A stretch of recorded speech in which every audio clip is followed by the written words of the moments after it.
ഒരിക്കൽ ഒരു സ്റ്റേജിൽ ഒരു പെൺകുട്ടിയുടെ ഭരതനാട്യത്തിൻ്റെ അരങ്ങേറ്റം നടക്കുകയായിരുന്നു.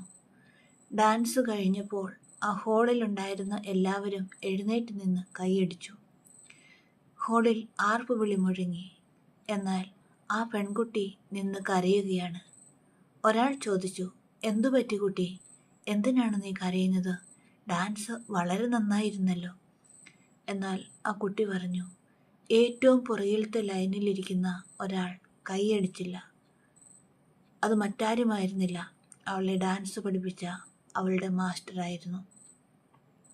പ്രിയമുള്ളവരെ, നമ്മുടെയൊക്കെ ജീവിതങ്ങളിൽ ഉണ്ടാകുന്ന വിജയങ്ങളും നേട്ടങ്ങളും കണ്ടുകൊണ്ട് ലോകം മുഴുവനും കൈയടിച്ചേക്കാം, എല്ലാവരും പ്രശംസിച്ചേക്കാം. എന്നാൽ എല്ലാം അറിയുന്ന, നമ്മെ പൂർണ്ണമായും മനസ്സിലാക്കുന്ന നമ്മുടെ ദൈവം കൈയടിച്ചില്ലെങ്കിൽ നമ്മുടെ നേട്ടങ്ങളും കൊയ്തെടുത്ത വിജയങ്ങളുമെല്ലാം വെറും വെള്ളത്തിന് മുകളിലെ കുമിളകൾ പോലെ മാഞ്ഞു പോകും. അതിനാൽ നമ്മുടെ എല്ലാ പ്രവൃത്തികളും ദൈവവിചാരത്തോടുകൂടി ആയിരിക്കട്ടെ. എല്ലാ നന്മ പ്രവൃത്തികളും ദൈവത്തെ പ്രസാദിപ്പിക്കാൻ വേണ്ടി ആയിരിക്കട്ടെ. ആമേൻ.